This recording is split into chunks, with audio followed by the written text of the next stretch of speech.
रामराम मंडळी, आर मध्ये जय शिवराय, जय भीम.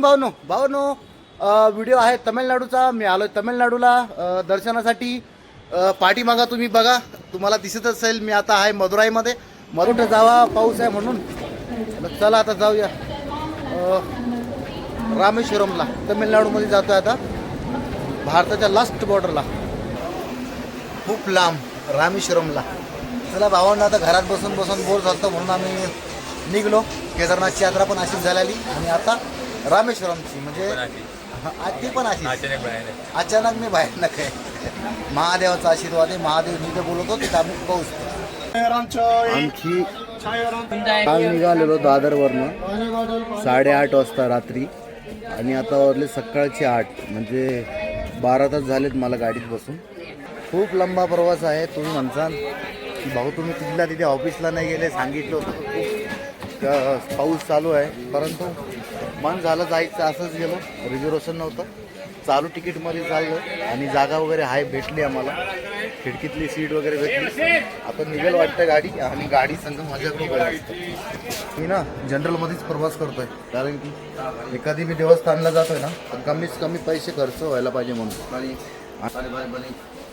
बघा ही सगळी गाडी वगैरे खाली आहे. हे आमचे सीट आहेत. तमिळनाडूमध्ये गाडी एंटर झाली आणि एका तासात पोहोचणार आहे मी तमिळनाडूला. आणि तमिळनाडूमध्ये म्हणजे मस्त वाटतं, कधी बघितलंच नाही. अचानकमध्येच गाडी पूर्ण खाली होती आणि प्रवास माझा जनरल डब्यामध्ये प्रवास करतो मी. असं नाही की पैसे नाही आहेत, पण जनरलमध्ये मजा येते, कारण की मी जास्त दर्शनाला जात असतो. त्याच्यामुळं मला सर्व साधं जेवढं साधं होईल ना तेवढं जातो, जेवढे पैसे वाचवायचे तेवढं. कारण की इथे काम वगैरे काही नाही, मला पैसे वाचवत जायचं आणि फिरणं खूप आवडतं मला. आता आपल्याला उतरायचं आहे. आता आहे मदुराई. आता इकडनं परत जवळपास 3 तास लागतील आपल्याला मदुराईला.